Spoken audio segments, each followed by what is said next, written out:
We've decided this year would be better without your complications, my daughter-in-law Christine said with ice-cold finality as she stood blocking the entrance to what had been our family's Christmas gathering place for 35 years.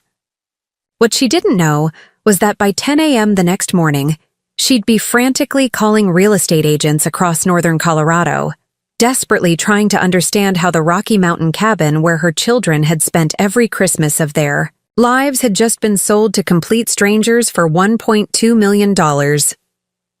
Before we dive into this incredible story of family betrayal and the most satisfying Christmas gift I ever gave myself, make sure to hit that like button, drop a comment telling me about your own family holiday drama, and subscribe so you never miss stories like this one.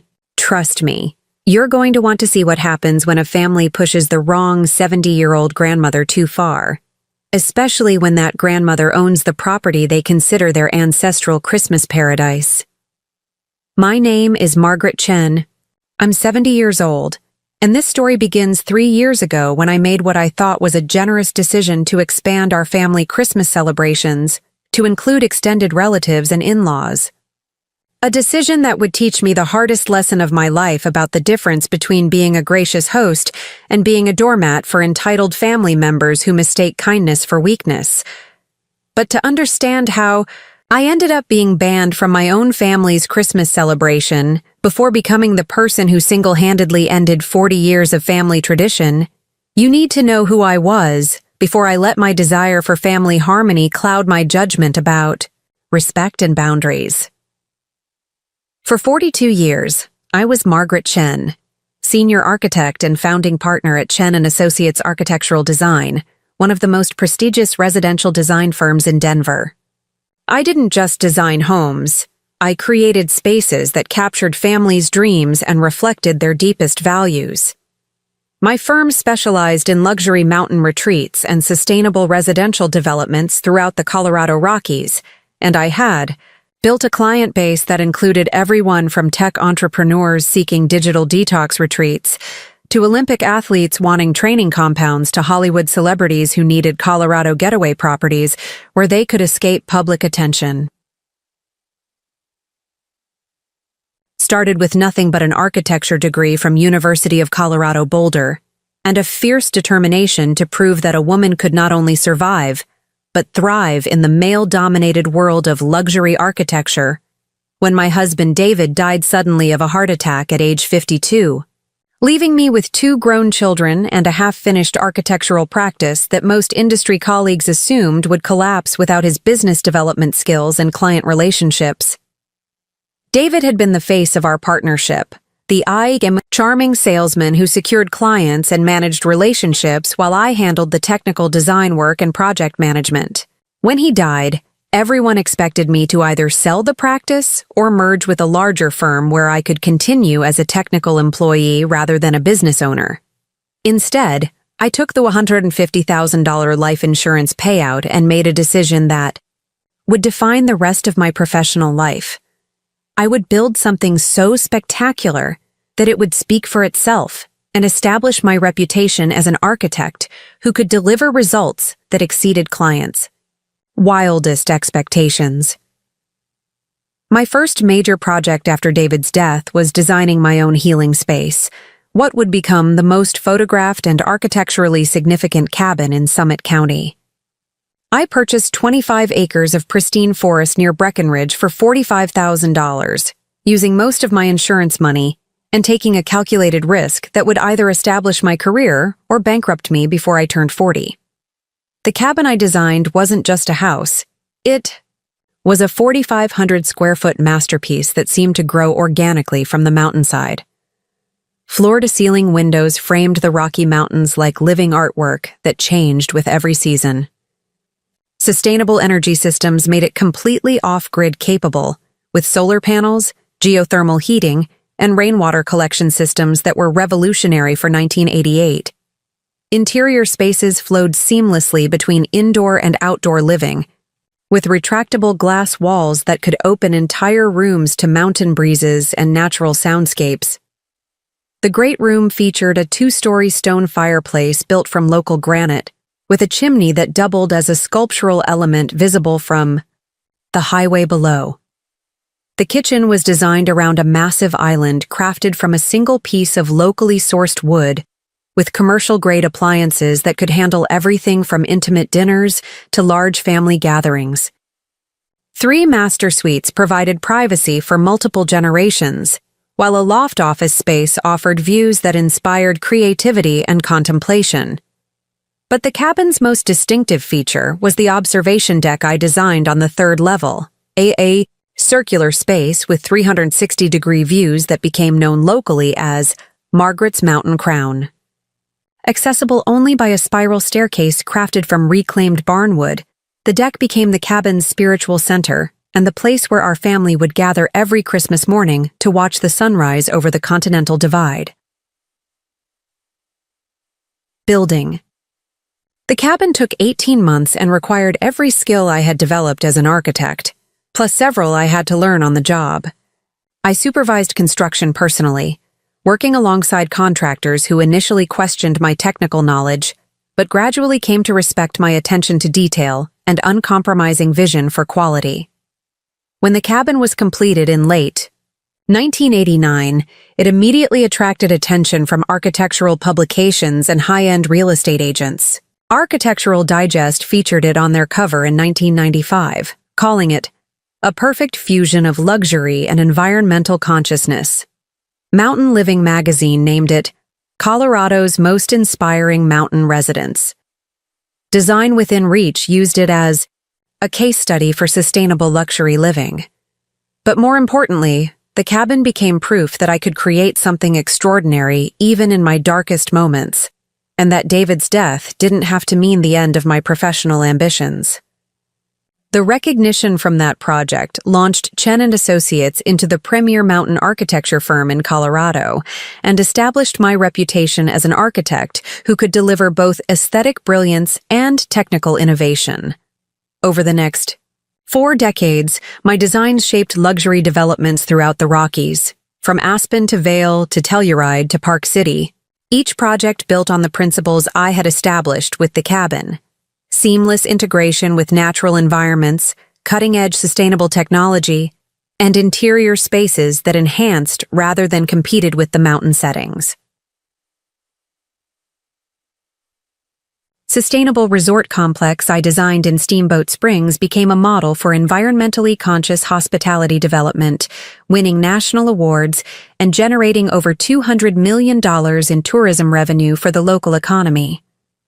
The luxury ski village I planned in Winter Park featured 47 custom homes that sold for an average of $2.8 million each, with waiting lists that extended 3 years before construction was even completed. My residential designs consistently sold, for record prices, and were featured in design magazines across the country. Wealthy clients would specifically seek out a Margaret Chen house as a status symbol that represented both luxury and environmental responsibility. By the early 2000s, having a Chen-designed property was considered the ultimate statement of sophisticated mountain living. But I didn't just design for others.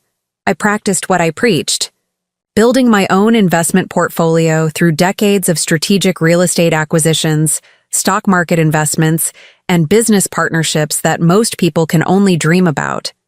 My first major investment breakthrough came in 1994, when I partnered with 2 other investors to purchase a struggling ski resort near Loveland Pass for $3.2 million. While my partners focused on immediate operational improvements, I saw the potential for complete redevelopment as a luxury destination resort that would attract year-round visitors rather than just winter skiers. I was right. By 2001, that resort was worth $18 million, and my share of the profits funded my next major investment phase, a portfolio of commercial properties in downtown Denver that benefited from the city's explosive growth during the tech boom. A stake in a sustainable building materials company that would eventually be acquired by a major construction conglomerate, and most lucratively, early investments in Colorado marijuana businesses that became legal gold mines when recreational cannabis was legalized in 2014. My cannabis investments alone returned over 2,000% when Colorado's green rush attracted national Investment and my small stakes in cultivation and retail operations became worth millions practically overnight. The building materials company sale generated a $1.8 million payout when it was acquired in 2019. My Denver commercial properties appreciated consistently and provided steady rental income through every economic cycle.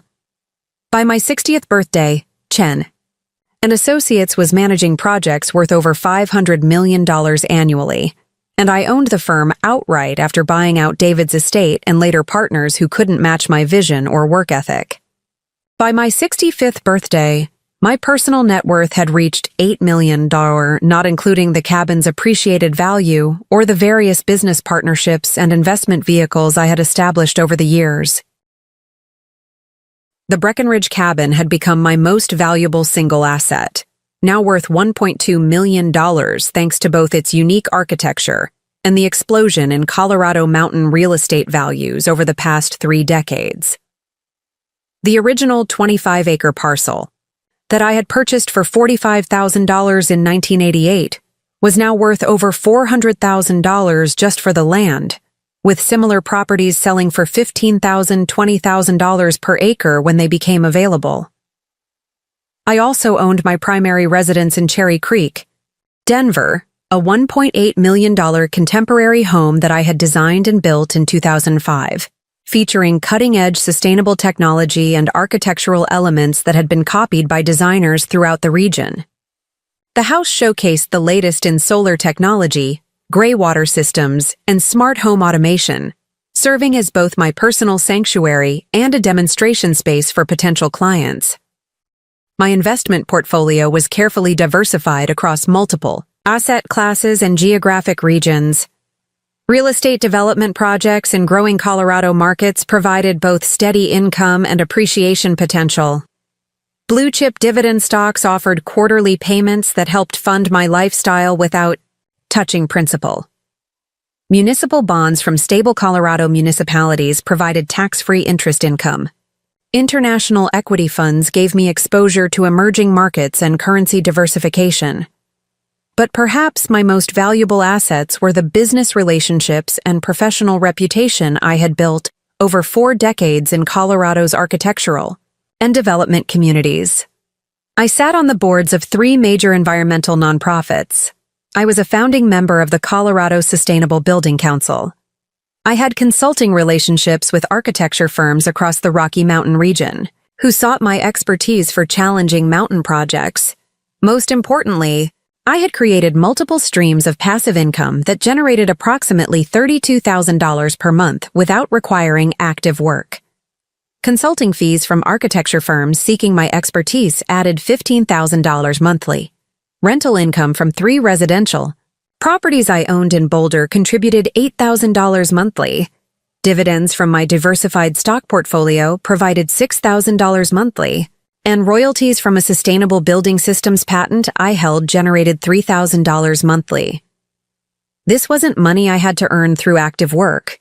It was money that flowed into my accounts automatically, month after month, year after year, whether I was designing new projects, traveling to architecture conferences, or hosting ungrateful family members who had no idea how much their mountain paradise had cost to create and maintain. But perhaps my most important asset was the knowledge I had accumulated about property, development, real estate law, family dynamics around inherited property, and the psychology of entitlement that can develop when people become accustomed to benefiting from assets they didn't create or earn. 42 years of designing homes for wealthy families had taught me how people relate to spaces, how property becomes emotionally significant across generations, and most importantly, how to protect property ownership from people who feel entitled to spaces they didn't pay for, maintain, or contribute to creating. I understood property law, estate planning, tax optimization, and asset protection strategies that most people never learn. I knew how to structure ownership arrangements that looked generous on the surface, but contained protections that would activate if recipients became ungrateful, demanding, or abusive. I had dealt with every type of entitled client, demanding, family member, and property-seeking opportunist during my decades in architecture and development. wealthy clients who expected unlimited revisions without additional fees, family members who assumed they deserved vacation homes they couldn't afford, business partners who tried to claim credit for work they hadn't contributed to. I knew the warning signs of entitlement and exploitation. I understood the tactics people use to gradually gain control over resources they don't own. And I had both the resources and the knowledge to protect my property when family members crossed the line from gratitude to presumption. What my son and his wife would eventually discover was that a woman who had built an $8 million fortune and designed some of Colorado's most coveted properties wasn't someone who could be easily manipulated, controlled, or taken advantage of, especially when it came to her own real estate. My son Robert had always been what educators politely call creatively gifted but practically challenged. As a child, he was artistic, sensitive, and intellectually curious, but struggled with any responsibility that required sustained effort, attention to detail, or meeting deadlines.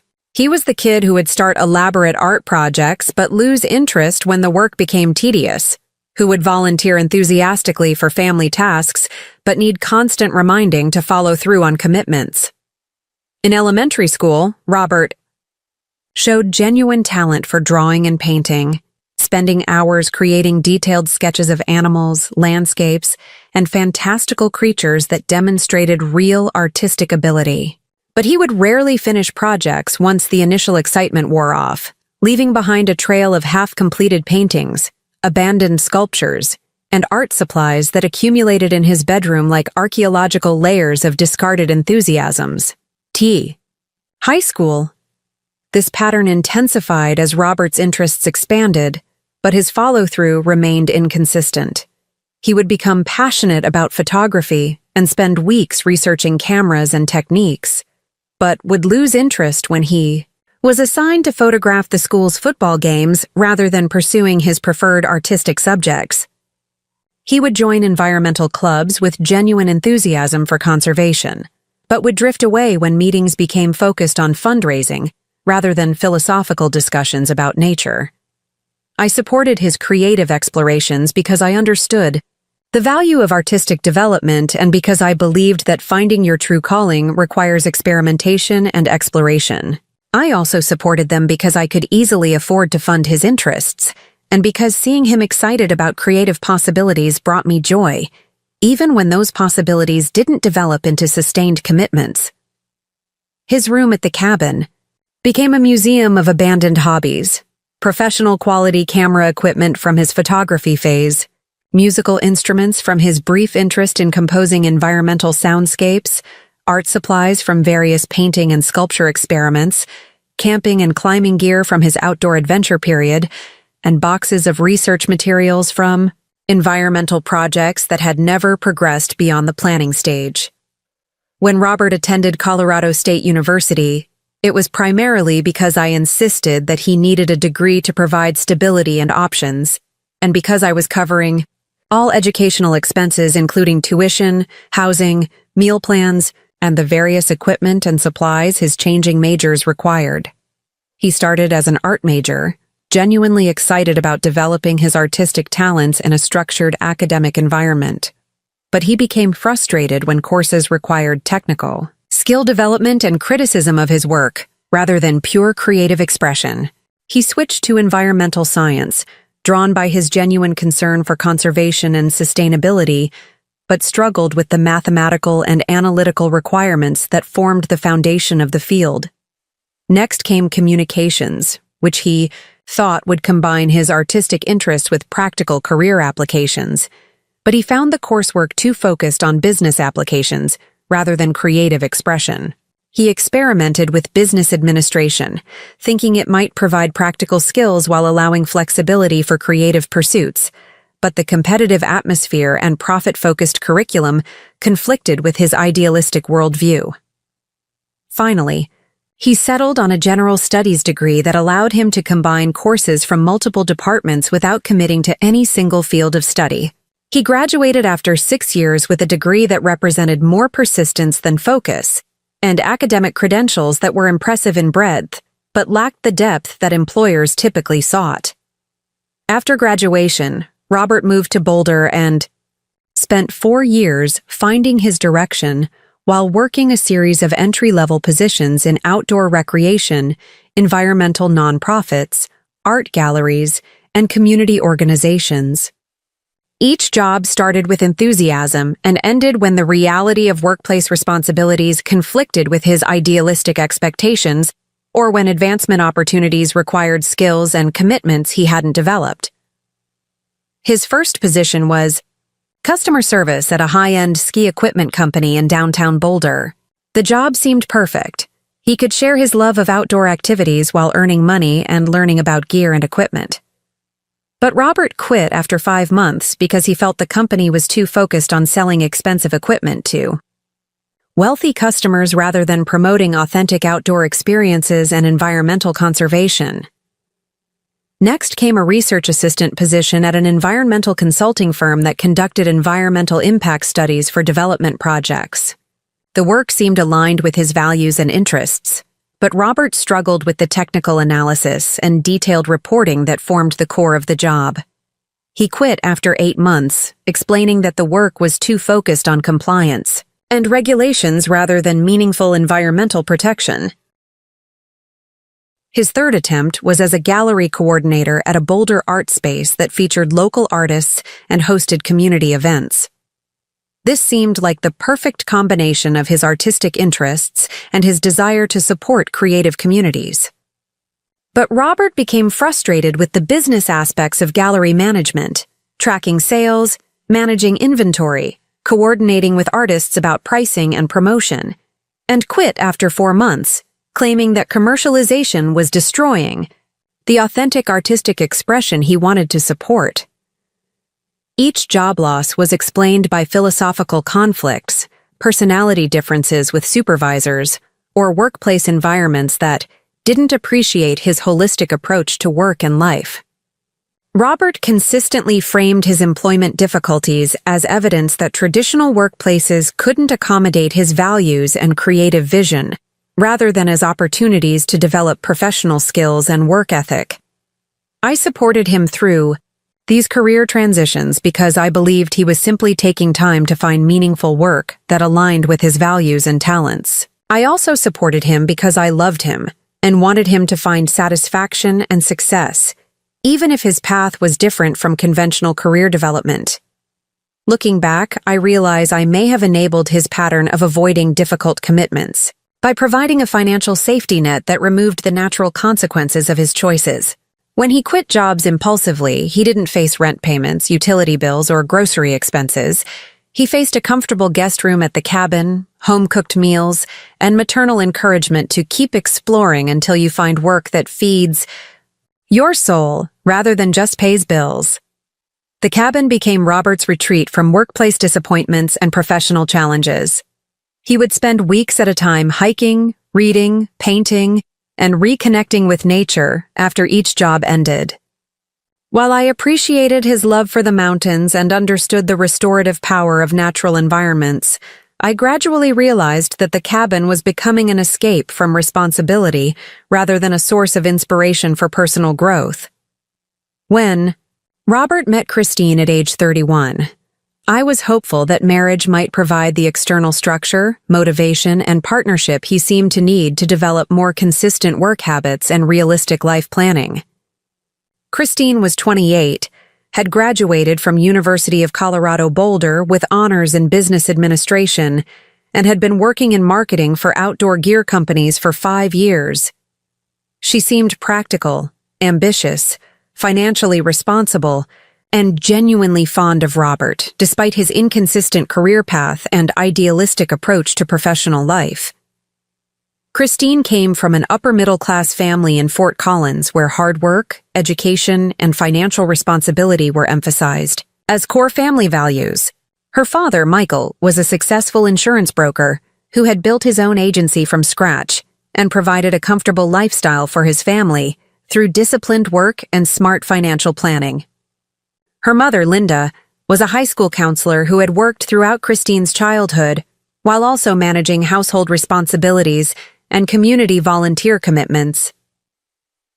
Christine had worked her way through college with academic scholarships, summer internships with outdoor gear companies, and part-time jobs in retail and customer service that taught her practical workplace skills and financial management. She understood career planning, budgeting, goal setting, and professional development in ways that Robert had never been forced to learn due to my financial support. During their engagement, Christine seemed to have a genuinely positive influence on Robert's decision-making and follow-through. She encouraged him to complete projects he started, rather than abandoning them when they became challenging.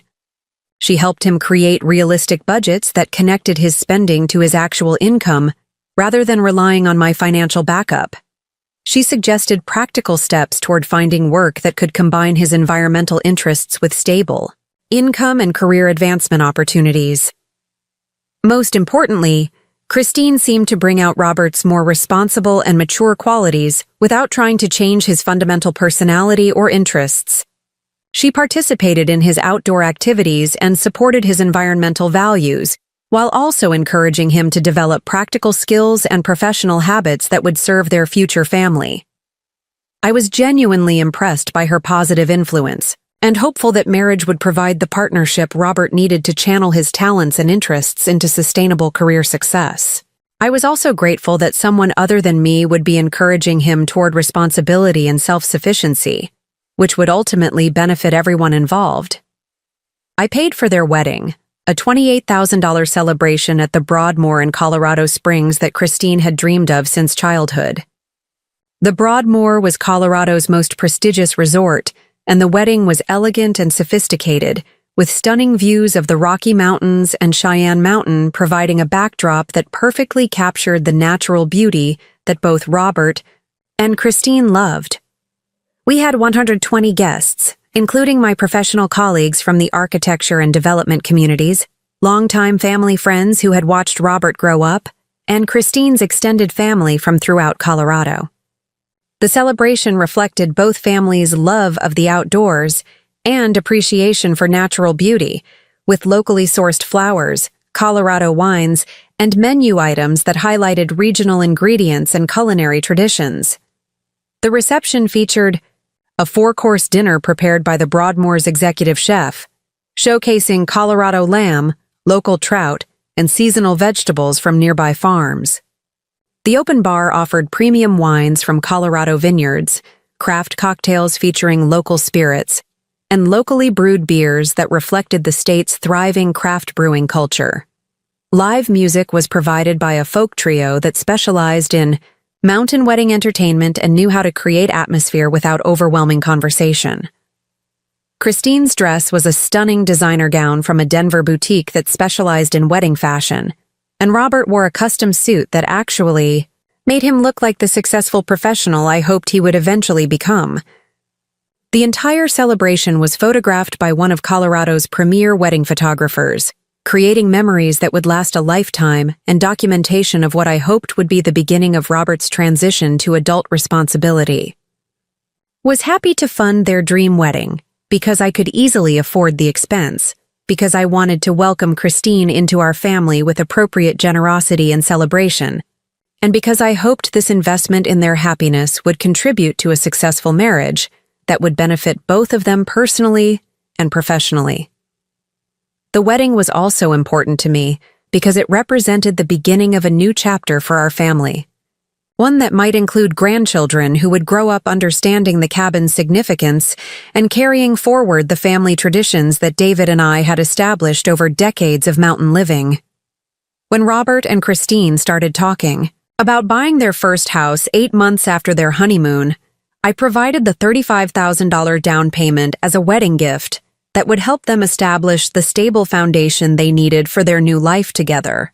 The house was a charming 3-bedroom bungalow in North Boulder, built in the 1920s with original hardwood floors, craftsman-style details, and mature landscaping that provided privacy and character.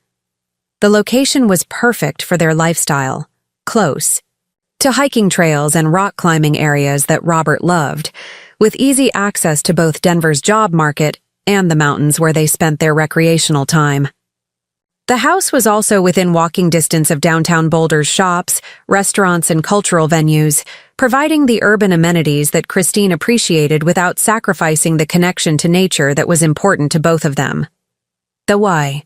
Mortgage payments were manageable on their combined income, and the house provided the stable base they needed to build their careers and potentially start a family. Christine was earning $58,000 annually in marketing for a Boulder-based outdoor gear company, and Robert had finally found relatively stable employment as a program coordinator for a nonprofit organization that provided outdoor education programs for urban youth from Denver and surrounding communities.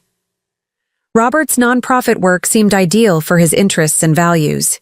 He was organizing wilderness camping trips, rock climbing instruction, and environmental education programs that introduced inner-city kids to Colorado's natural wonders while teaching them outdoor skills and environmental awareness. The work paid $42,000 annually, which wasn't substantial, but was steady and aligned with his passion for environmental education and social justice. Together, their $100,000 household income was sufficient to support their mortgage, living expenses, outdoor gear and activities, and the modest but comfortable lifestyle they had chosen. The boost from my down payment gift had eliminated the largest barrier to homeownership and given them immediate equity that provided financial security and stability. For the first year and a half of their marriage, this arrangement seemed to work well for everyone involved.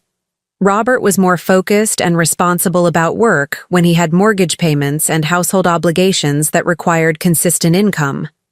Christine managed their finances carefully and seemed to be building the stable, adventure-filled life she had always envisioned for herself. I enjoyed being a generous mother-in-law who could provide opportunities and financial security that enhanced their quality of life without creating unhealthy dependency. The house purchase seemed like an appropriate one-time gift that would provide lasting benefits without requiring ongoing financial support from me.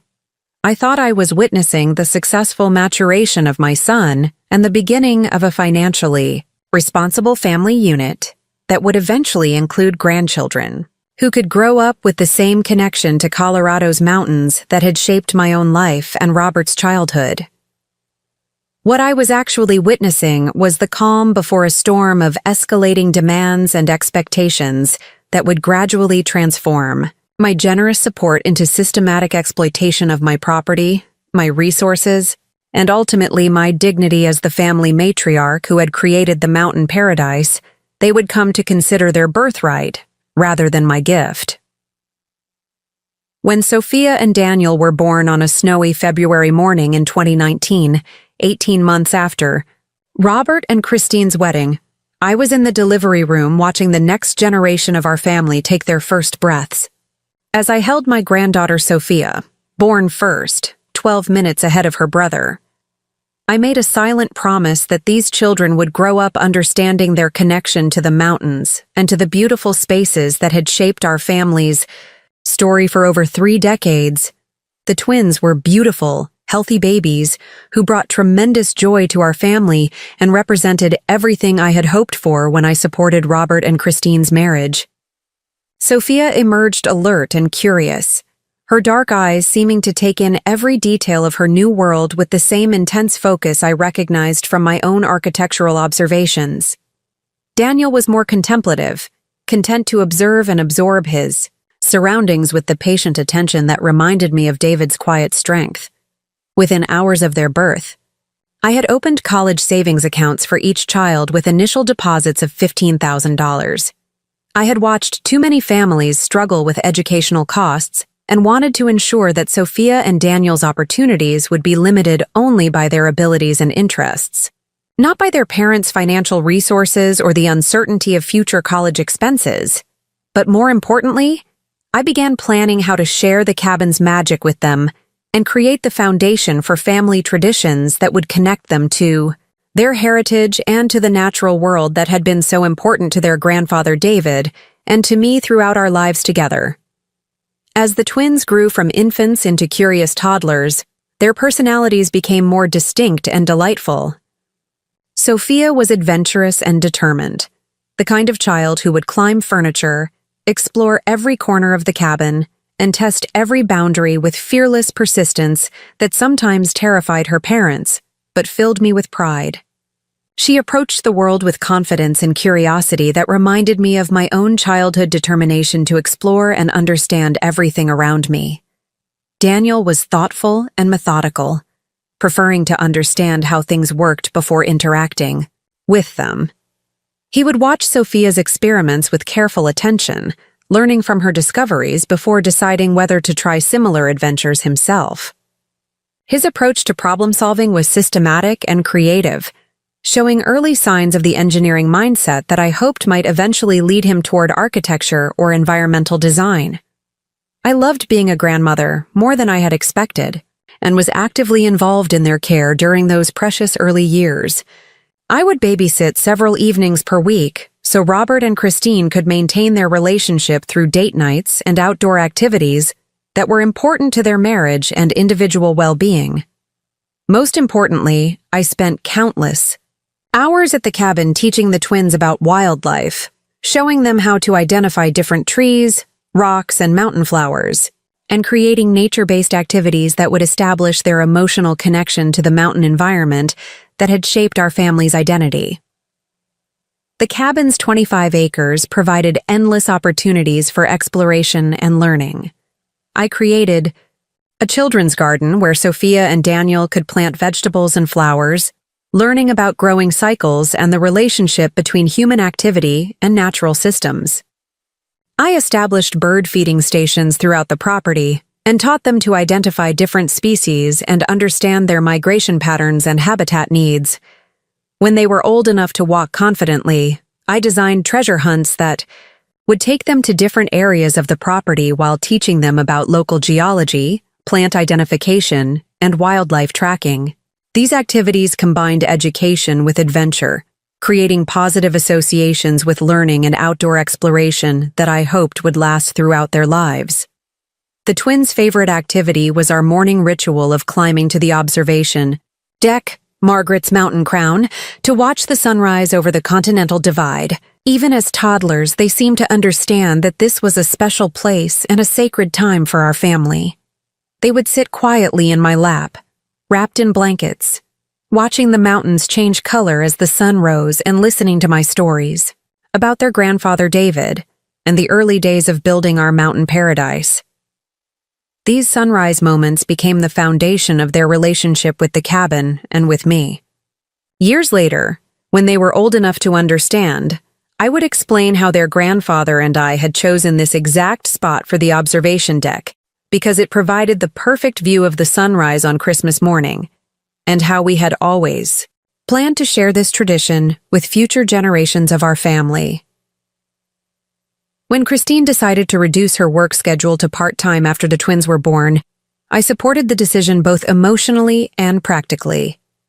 Having twins is exhausting under any circumstances, and I understood her desire to focus on motherhood during those crucial early years while still maintaining some professional identity and intellectual stimulation. Christine had been successful in her marketing career, earning respect from colleagues and developing expertise in outdoor industry marketing that would be valuable throughout her professional life. But she also recognized that the demands of caring for infant twins while maintaining a full-time career would create stress that could affect both her family relationships and her professional performance. The reduction in Christine's income, from $58,000 annually to approximately $25,000 for part-time consulting work with her former employer, created some financial pressure on their household budget, but I was happy to help with additional expenses that arose from having 2 babies. And from Christine's career transition, childcare costs for the hours when Christine was working, medical expenses not covered by their health insurance, additional baby equipment and supplies, and the general increase in household costs that comes with expanding from 2 people to 4. All of these expenses added up to several $1,000s beyond what Robert and Christine could comfortably manage on their reduced income. Contributed approximately $12,000 during the twins' first year to help cover these additional expenses, and I considered it money well spent to ensure that Sophia and Daniel had everything they needed, and that Christine could focus on motherhood without the constant stress of financial worry. My financial support was practical and focused on genuine needs rather than luxury items or lifestyle inflation. I covered the cost difference between basic and comprehensive health insurance to ensure the twins had excellent pediatric care. I paid for high-quality car seats, cribs, strollers, and safety equipment that would protect them and last through multiple years of use. When Christine needed professional clothing for her part-time consulting work, I provided that. When the twins needed additional clothes as they grew rapidly through different sizes, I ensured they had appropriate clothing for all seasons and activities.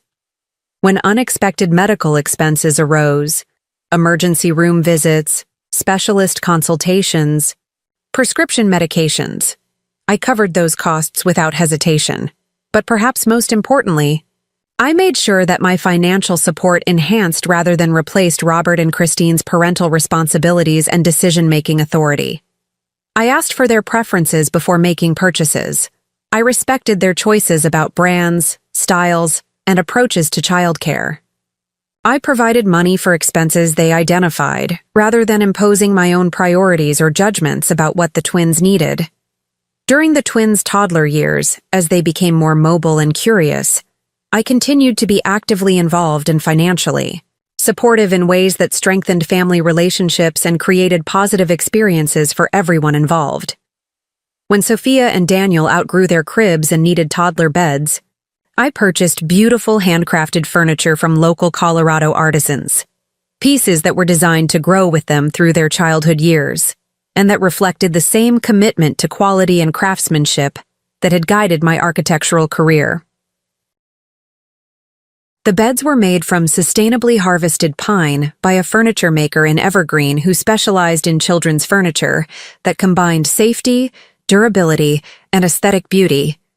Each bed featured built-in storage for toys and books, convertible, designs that could transition from toddler beds to regular twin beds, and finishes that would age gracefully and withstand years of active use. I also commissioned matching dressers, toy chests, and bookcases that would provide organized storage, while teaching the twins to take care of their belongings and create orderly, peaceful living spaces. The furniture was expensive, nearly $3,000 per child, but it was investment-quality pieces that would serve them well into their teenage years and possibly beyond. When the twins needed car seats, strollers, outdoor gear, and the endless array of equipment that active mountain kids require, I provided those items as gifts that gave me genuine joy to give, and that made Robert and Christine's lives easier and safer. The car seats were top-of-the-line models that provided maximum safety protection and would accommodate the twins from toddlerhood through elementary school. The strollers were all-terrain models designed for Colorado's varied landscape, capable of handling everything from city sidewalks to mountain hiking trails. The outdoor gear included appropriately sized backpacks, hiking boots, rain gear, and warm clothing that would allow the twins to participate safely in family outdoor activities.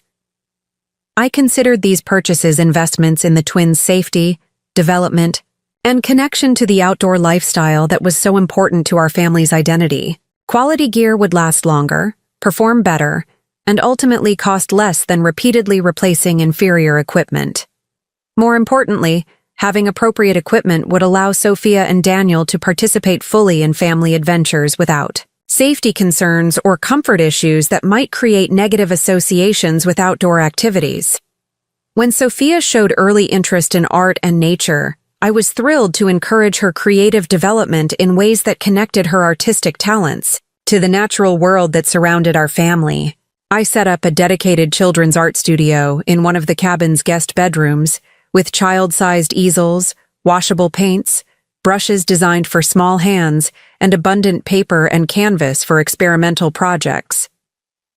The art studio overlooked the cabin's gardens and provided natural light that was perfect for artistic work. I stocked it with nature-based art supplies, leaves and flowers for printing projects, interesting rocks and shells for sculpture work, natural pigments that could be used to create earth-toned paints, and books about famous artists who had been inspired by natural environments. Sophia's artistic projects became a bridge between creativity and environmental education. She would collect interesting leaves and create detailed drawings that helped her learn about different tree species. She would paint landscapes that captured different seasons at the cabin, developing observational skills while documenting the changing beauty of our mountain environment. I also arranged for Sophia to take art lessons with a local artist who specialized in nature-based art education for children. These lessons combined traditional artistic techniques with outdoor exploration and environmental awareness, perfectly matching Sophia's interests and our family's values. The art instruction cost $120 per month, which was beyond what Robert and Christine could afford, but I was happy to invest in Sophia's artistic development. The lessons provided professional guidance that I couldn't offer, social interaction with other creative children, and exposure to artistic techniques and materials that would expand her creative possibilities. When Daniel demonstrated fascination with building and engineering, I was equally enthusiastic about encouraging his mechanical interests in ways that might eventually lead him toward architecture, environmental design, or sustainable technology development. I provided increasingly sophisticated construction sets that challenged his problem-solving abilities while teaching principles of engineering, physics, and design. Starting with basic wooden blocks and simple Lego sets, I gradually introduced more complex building systems that required planning, patience, and spatial reasoning skills. Daniel's favorite projects involved creating outdoor building challenges, using natural materials found around the cabin property. We would design and build bridges across small streams, construct shelters using fallen branches and logs, and create water diversion systems that demonstrated principles of hydraulics and environmental engineering. These activities combined hands-on learning with outdoor exploration, teaching Daniel to observe natural systems while developing skills that might serve him throughout his life. More importantly, they established his connection to the cabin as a place of learning and discovery rather than just recreation. I also enrolled Daniel in a robotics program for young children at the Boulder Public Library, a program that introduced basic programming concepts through age-appropriate activities and provided early exposure to technology and engineering careers. The program cost $200 per semester and required transportation to Boulder twice per week, which Robert and Christine couldn't manage with their work schedules and limited budget. I was happy to cover the costs and provide transportation, driving Daniel to his robotics classes and staying to observe his progress. Watching him work with other children on engineering challenges and seeing his excitement about technology and problem-solving convinced me that these investments in his education would provide lasting benefits for his intellectual development and career possibilities. By the time the twins turned 3, I was contributing approximately $18,000 annually to support various aspects of their family life. This included direct financial assistance for household expenses, educational activities and lessons, quality equipment and supplies, and occasional emergency expenses that arose from having 2 active toddlers. But I was happy to provide this support because I loved my family, because I could easily afford these contributions, and because I believed I was investing in the twins' development and their parents' success as a family unit. Watching Sophia and Daniel grow into confident, curious, creative children brought me tremendous joy and reminded me daily of why building the cabin and creating our family's mountain traditions had been so important. What I didn't recognize at the time was that my generous support was gradually training Robert and Christine to expect that Margaret will handle it was a viable solution for any expense or challenge that exceeded their basic budget. Instead of learning to prioritize, save, and make difficult choices about discretionary spending, they were learning that my resources were available as a backup plan for any family need or desire. The pattern began innocently enough. When unexpected expenses arose, emergency veterinary bills for their dog, car repairs that exceeded their emergency fund, medical expenses not covered by insurance, They would mention their financial stress during family conversations, and I would offer to help because I could afford to and because I wanted to prevent financial worry from affecting their relationship or their parenting. "Margaret, I don't know what we're going to do about the transmission repair," Christine would say with genuine worry. "The mechanic says it will cost $2,800, and we just don't have that kind of money right now with all the baby expenses." "Don't worry about it," I would respond. "I'll cover the car repair. You and Robert shouldn't have to stress about transportation when you have so much else to manage with the twins." My offers to help were motivated by love and a desire to solve problems that were causing stress for people I cared about. But they were also motivated by my ability to easily afford expenses that seemed overwhelming to Robert and Christine, and by my belief that financial security would allow them to focus on parenting and career development rather than constant worry about money. These individual instances of financial assistance seemed reasonable and appropriate at the time. Families help each other during difficult periods, and I had the resources to provide help without sacrificing my own security or lifestyle. But cumulatively, these contributions were establishing a pattern where my financial support became an expectation rather than an emergency resource. Robert and Christine began to mention financial challenges earlier in their development, before exhausting their own resources or exploring alternative solutions. They began to assume that significant expenses would be shared family responsibilities rather than individual household obligations. More concerning, they began to make decisions about spending and lifestyle choices based on what I could afford rather than what they could afford. When considering family activities, vacation plans, or major purchases, the question became, "Can Margaret help with this?" rather than, "Can we afford this ourselves?" The twins, even as young children, began to absorb the family dynamic where Grandma Margaret was the person who made expensive things possible. When they wanted toys, activities, or special experiences that their parents said were too expensive, they learned to ask me directly, understanding instinctively that I had different financial capabilities and decision-making criteria.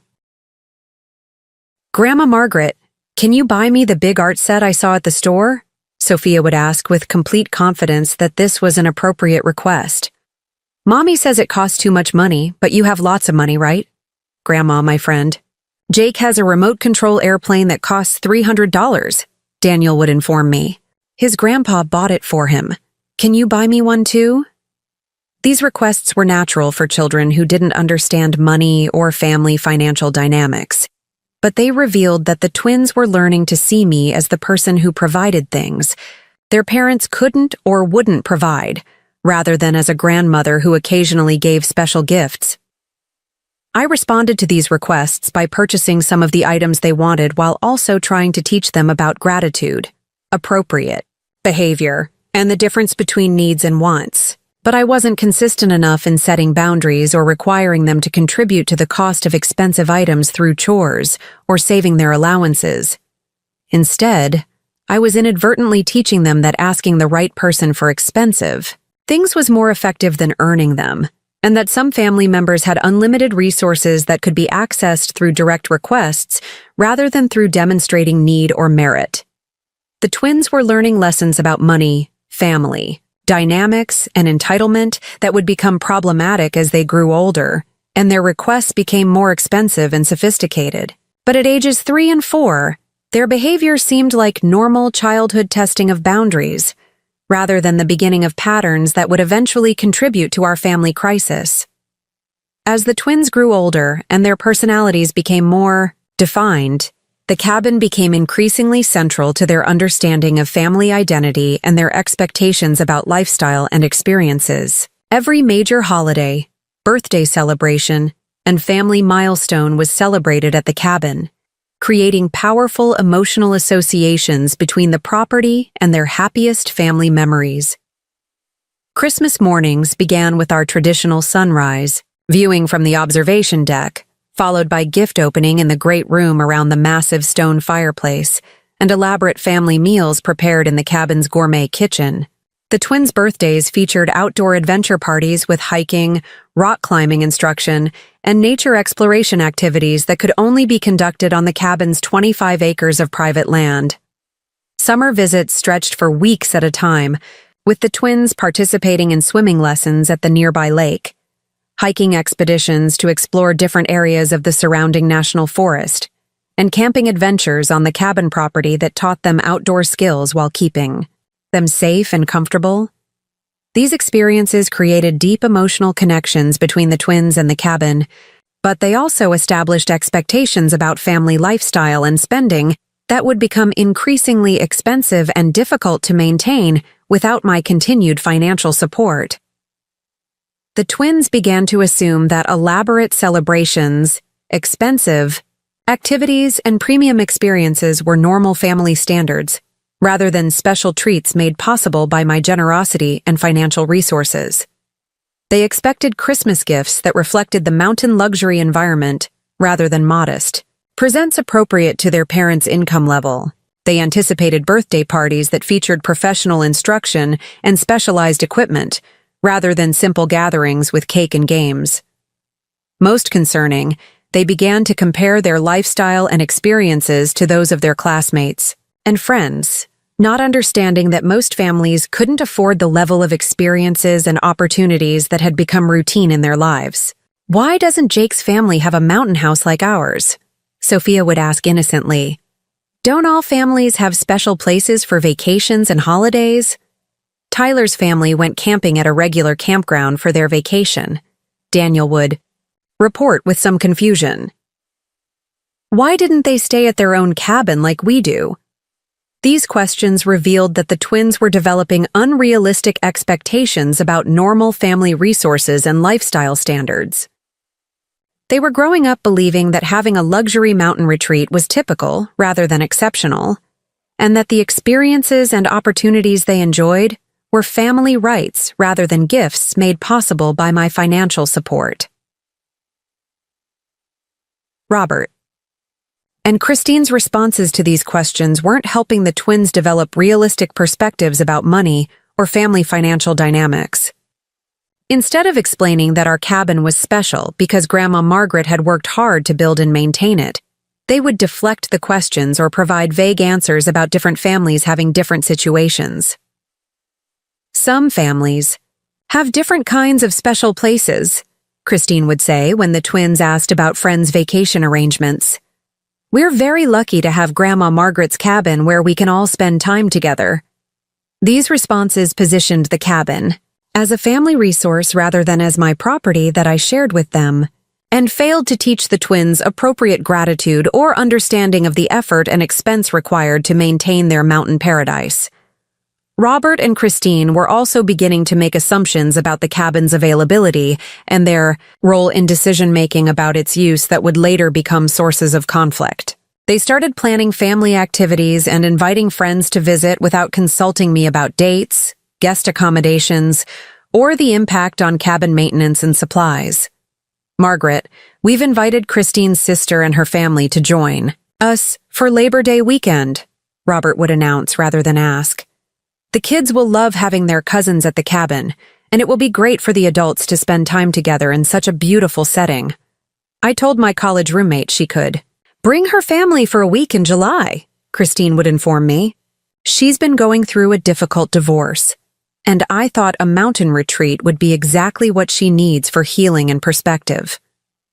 These announcements were presented as family decisions that had already been made, rather than as requests for my approval to use my property for hosting additional guests. Robert and Christine were beginning to treat the cabin as a family asset, rather than as my personal property that I generously shared with them. More problematic, they were making commitments that required my financial support without considering the costs involved. Additional guests meant higher utility bills, more wear and tear on furnishings and appliances, increased cleaning and maintenance expenses, and greater consumption of supplies and amenities that I provided for cabin visits. They were also making decisions about cabin use without considering my own preferences, schedule, or comfort level with having strangers in my personal space. The cabin was my retreat and sanctuary as well as a family gathering place, and I valued the peaceful solitude and privacy that had been part of its appeal since I built it.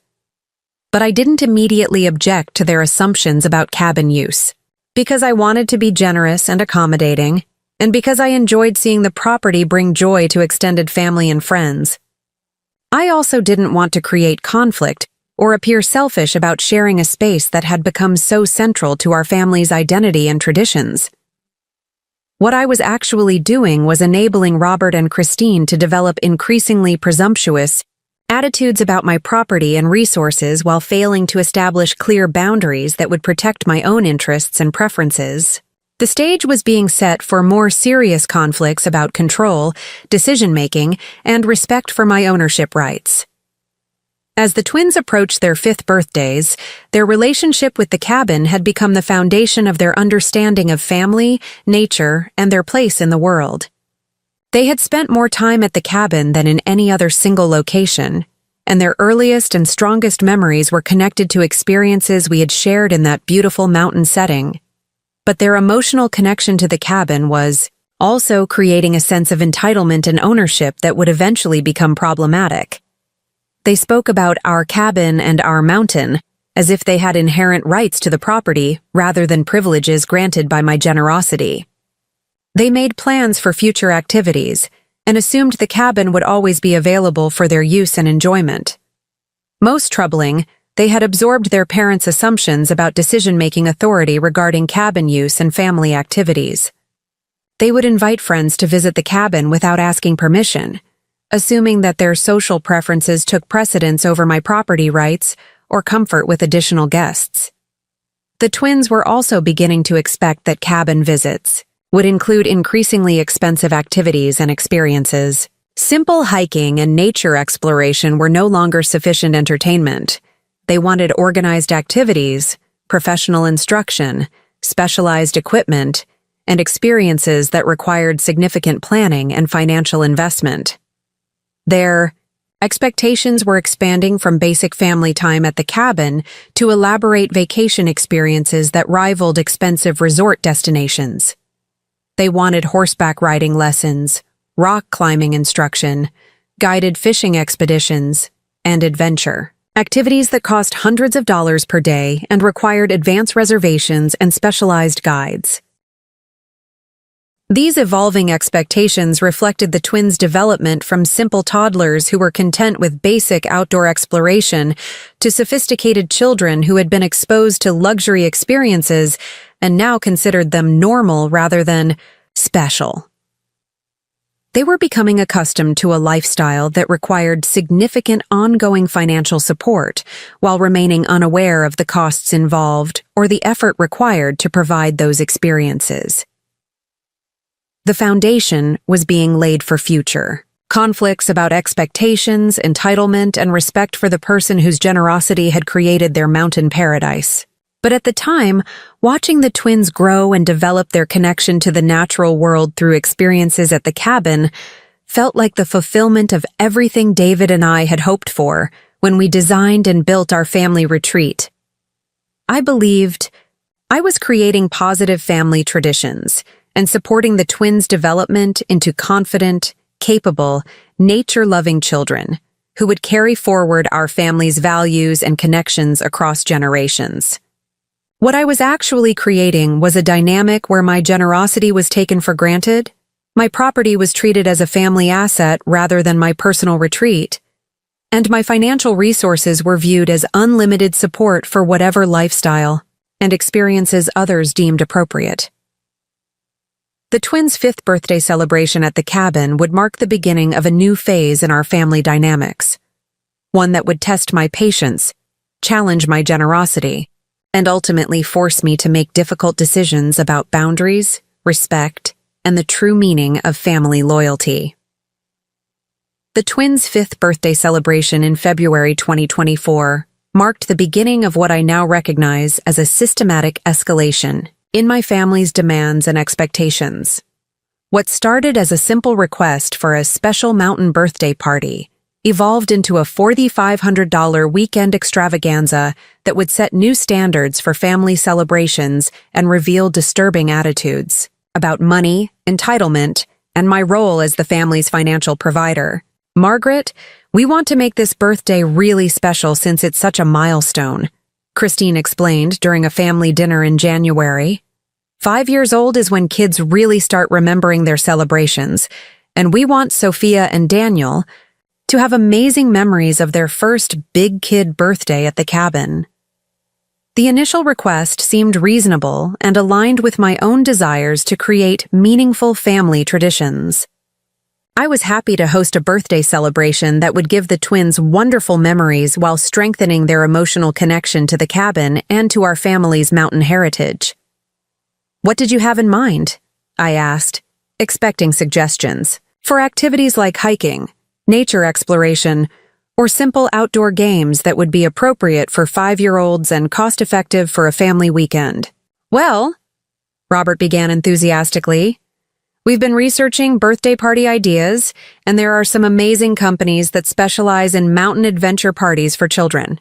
They bring all the equipment and instruction for rock climbing, zip lining, treasure hunts, and outdoor challenges that are specifically designed for kids Sophia and Daniel's age. Christine pulled out her phone and showed me a professionally designed website featuring photographs of children engaged in elaborate outdoor activities with specialized equipment and professional instructors. The activities looked exciting and educational, but they also looked expensive and far beyond what most families would consider for a child's birthday party. Adventure Birthday Colorado provides everything, Christine continued with growing excitement. Professional rock climbing walls that they set up on your property, zip lines between trees, treasure hunt activities with real prizes, and educational programs about wildlife and environmental conservation. It's exactly the kind of experience that would combine fun with learning in the beautiful cabin setting. And the best part, Robert added, is that they handle all the setup, supervision, and cleanup. We could invite both sets of grandparents, Christine's sister's family, and several of the twins' friends from preschool without having to worry about managing activities or keeping everyone entertained. The proposed guest list had expanded from immediate family to 15 adults and 8 children, transforming a simple birthday celebration into a major social event that would require significant planning, preparation, and expense. More concerning was the assumption that I would host and presumably fund this elaborate celebration without being consulted about the scope, cost, or my comfort level with such a large gathering. How much would something like this cost? I asked, beginning to understand that this wasn't going to be a simple family birthday party. The adventure activities are $2,200 for the full-day package, Christine replied, but that includes everything: equipment, instruction, insurance, setup, and cleanup. When you consider that it would normally cost over $100 per child for similar activities at adventure parks, it's actually a really good value for the experience they'll provide. And we'd need catering since we're talking about 23 people, Robert added. Mountain Catering Company does amazing family-style meals that would be perfect for a birthday celebration. Their kids' party package is $1,800 and includes everything from appetizers to birthday cake, plus decorations, party favors, photography to capture all the memories, and maybe some special birthday gifts that reflect the mountain adventure theme, Christine continued. We're thinking the total cost would be around $4,500, but it would create memories that last a lifetime and establish a new tradition for milestone birthdays. I sat quietly for a moment, processing the fact that my family had researched, planned, and priced an elaborate birthday celebration costing more than many families spend on entire vacations, and were now presenting it to me as a proposal that seemed to assume my approval and financial support. The amount wasn't the issue. I could easily afford $4,500 for the twins' birthday celebration. The issue was the presumption that such an expensive celebration was appropriate for 5-year-olds, the assumption that I would fund whatever they planned, and the complete absence of consideration for less expensive alternatives that might be equally meaningful. Have you considered simpler activities that might be just as special for the twins? I asked carefully. Hiking adventures, nature scavenger hunts, campfire storytelling, or other activities that would create wonderful memories without requiring professional companies and elaborate setups?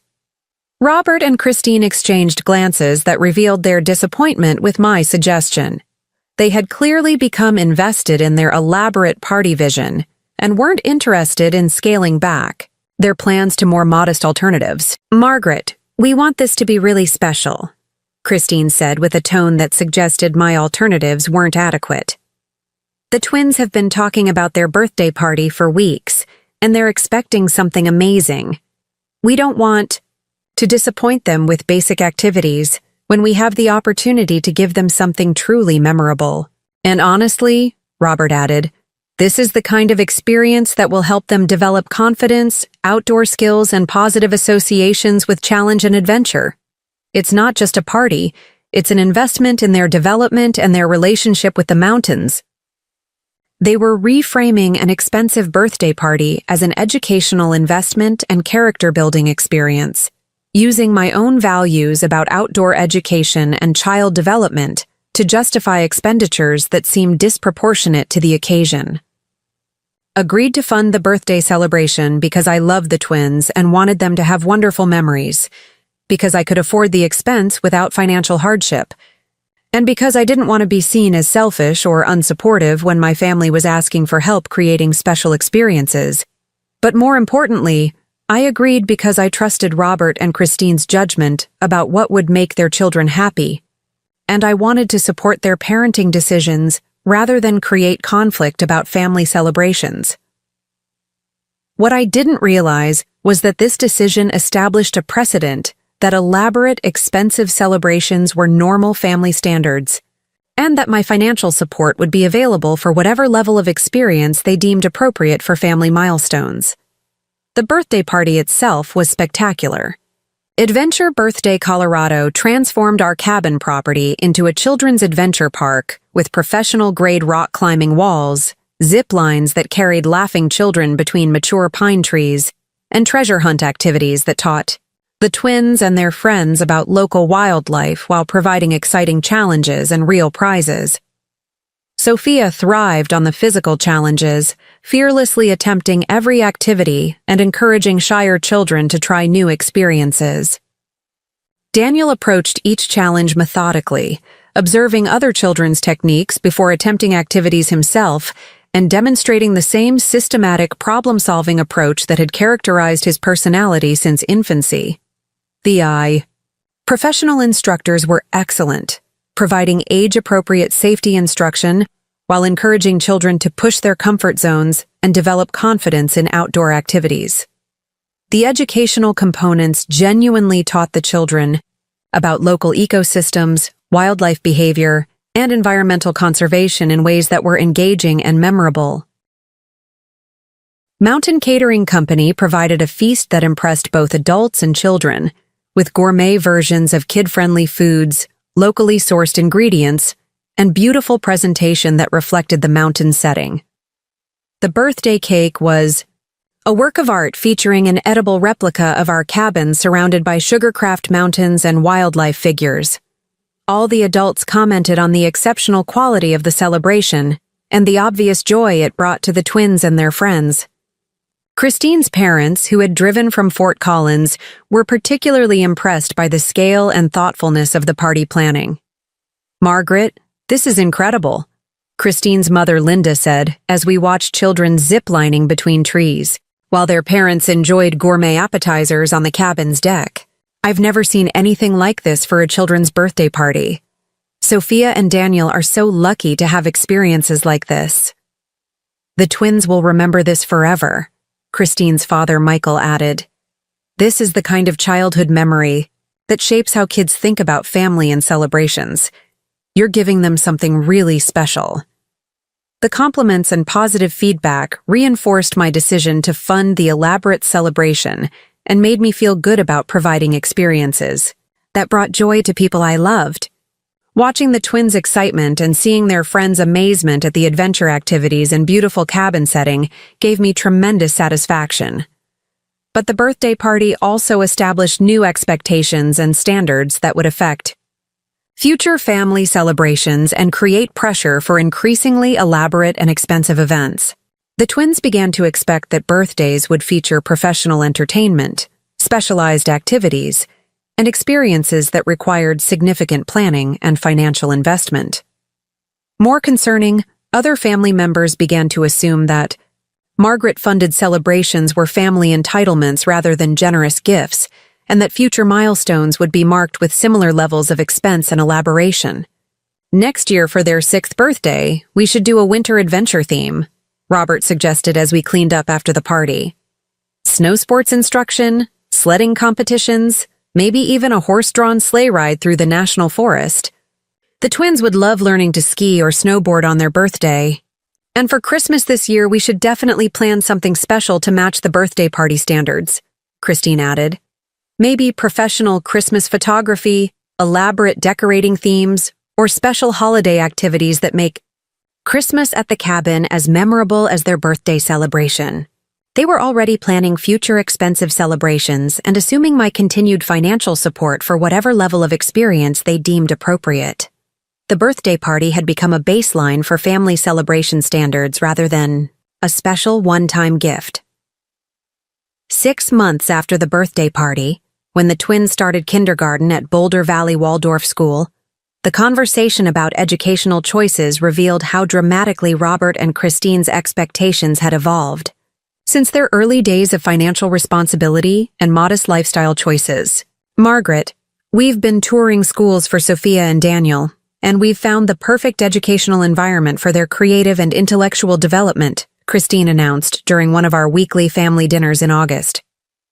Boulder Valley Waldorf School has an approach to childhood education that emphasizes creativity, imagination, and connection to nature.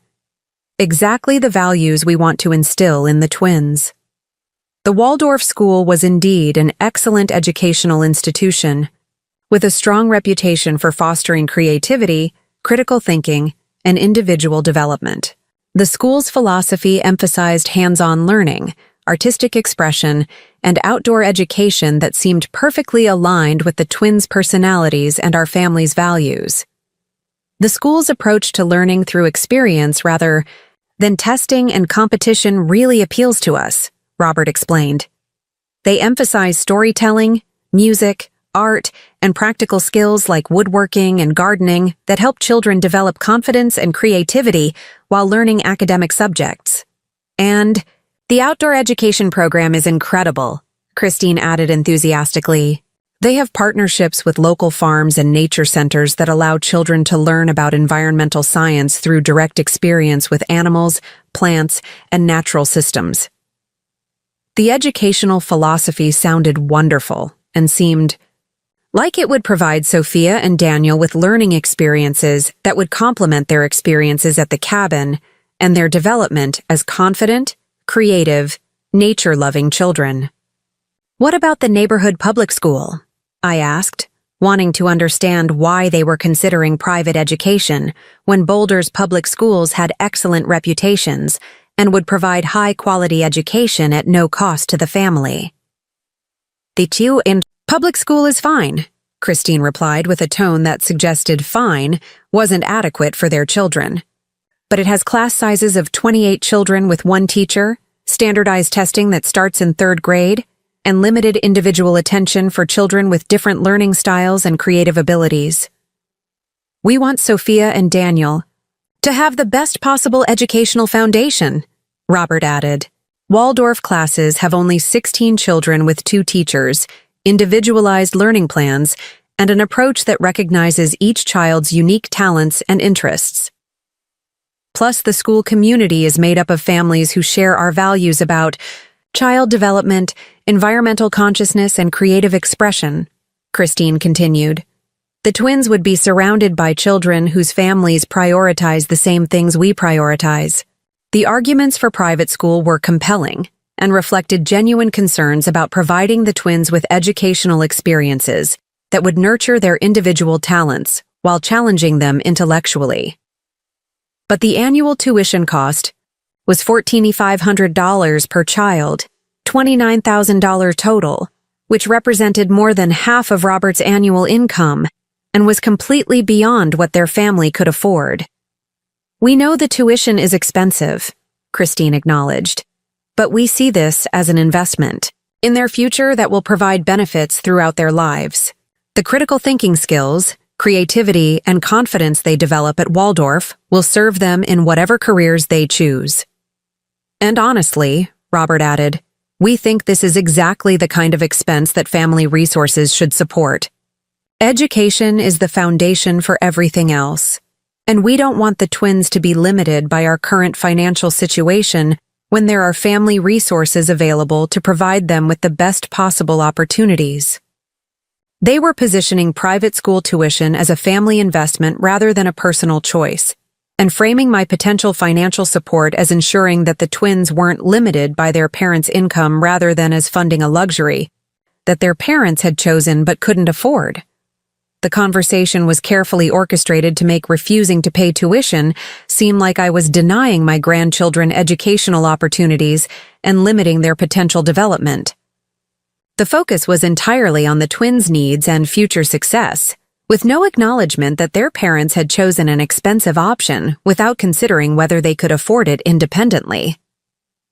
I agreed to pay the private school tuition because I believed in the value of excellent education, because I wanted Sophia and Daniel to have opportunities that would maximize their potential, and because I could afford the expense without financial hardship.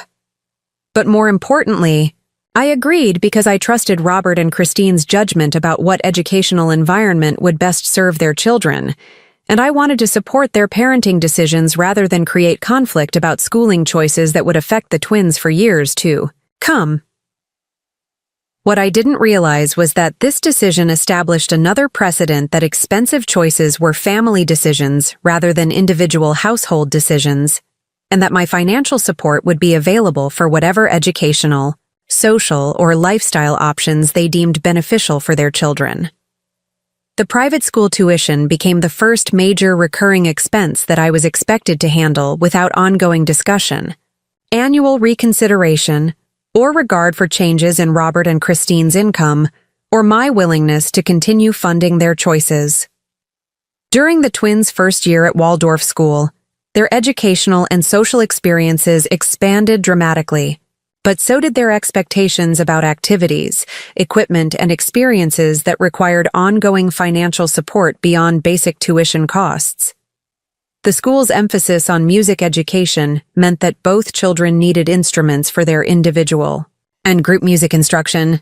Sophia chose violin, which required a child-sized instrument, case, bow, music stand, and ongoing maintenance that cost approximately $800 initially and $200 annually for strings, adjustments, and repairs.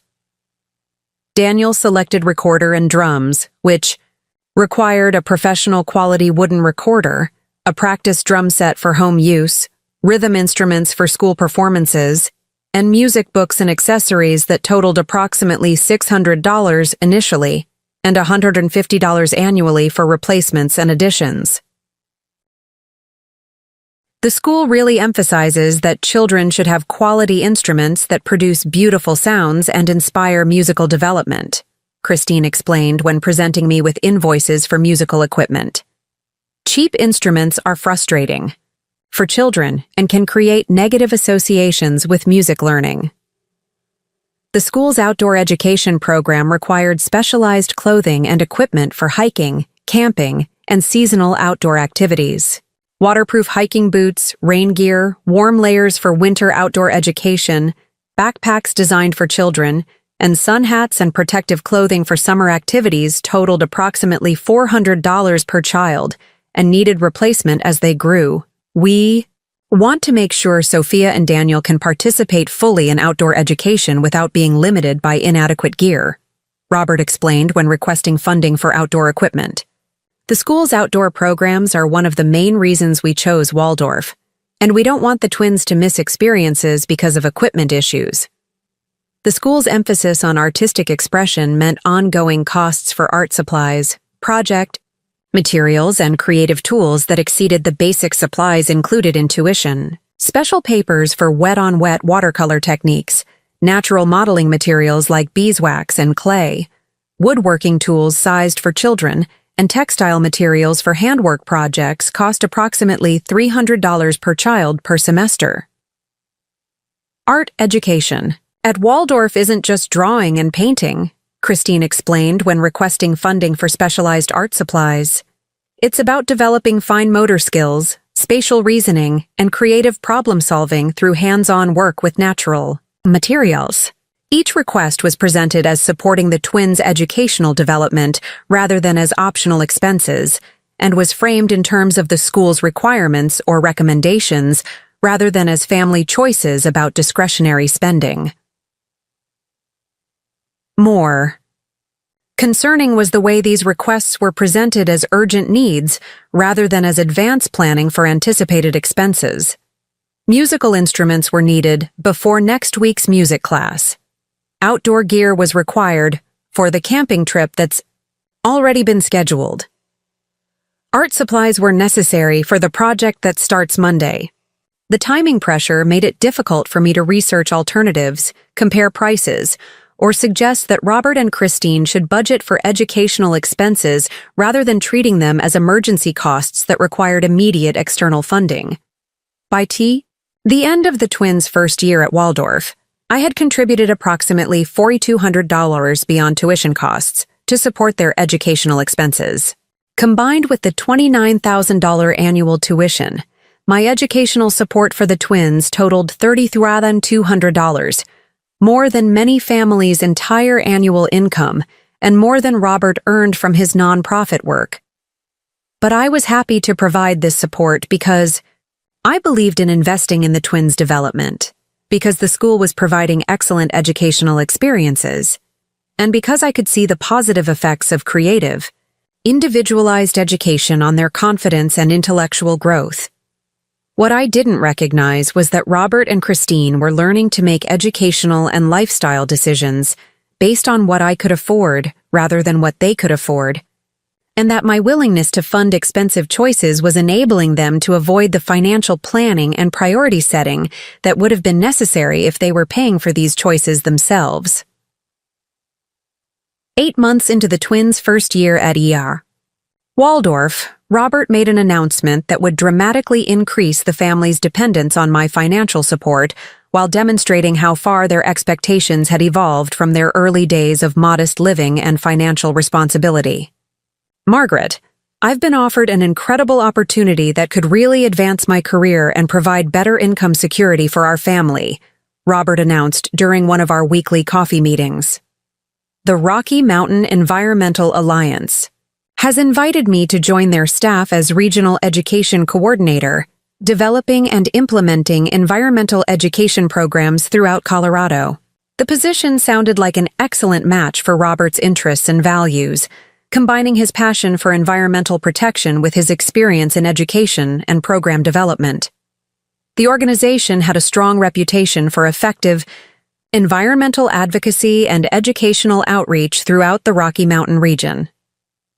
The job would involve designing curriculum for schools, organizing community workshops, coordinating with other environmental organizations, and developing partnerships with outdoor education providers, Robert explained with genuine enthusiasm.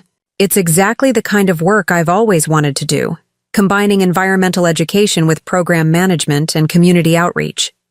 "That sounds wonderful," I replied, pleased to see Robert excited about a career opportunity that seemed aligned with his talents and interests. "What's the salary and timeline for this position?" Robert's expression changed slightly as he prepared to deliver information that would explain why this career opportunity was being presented to me as a family discussion rather than simply exciting personal news. "The salary is $52,000 annually, which is actually a $10,000 increase from my current nonprofit position," he began. "But the job requires extensive travel throughout Colorado for program development and implementation, and it involves some evening and weekend work that would conflict with my current schedule," The travel requirements mean I'd need a more reliable vehicle, he continued. My current car has 180,000 miles and isn't appropriate for mountain driving in winter conditions, or for representing a professional environmental organization at meetings and conferences. Christine jumped in to provide additional context that revealed the scope of financial support this career opportunity would require. We've been researching vehicles that would be appropriate for Robert's new position, and we need something that combines professional appearance with all-weather reliability and cargo space for educational materials and equipment. A late-model Subaru Outback or similar all-wheel drive vehicle would be perfect, Robert explained. Reliable, fuel-efficient, good in snow, and appropriate for both professional meetings and outdoor education activities. We're looking at vehicles in the $28,000 to $32,000 range. The career opportunity was contingent on my funding a vehicle purchase that represented approximately 60% of Robert's new annual salary, and was completely beyond what the family could afford, given their current expenses and my existing financial support for household costs and the twins' education. We also think this is a good time to consider professional development investments. That would enhance Robert's effectiveness in his new role, Christine added. Additional training in environmental education, program management certification, and membership in professional organizations that would provide networking and continued learning opportunities. The total investment in Robert's career development would be approximately $35,000, Christine explained. The vehicle purchase, plus training programs, conference attendance, and professional memberships that would help him succeed in his new position and potentially advance to higher-level opportunities within the environmental field. They were presenting Robert's career change as a family investment that required my financial support and positioning my funding as enabling his professional development rather than simply covering expenses they couldn't afford. More concerning was their assumption that Robert's career advancement was a family priority that justified whatever financial support was necessary, regardless of whether they had explored less expensive alternatives or considered the cumulative impact on my budget and their dependence on my funding.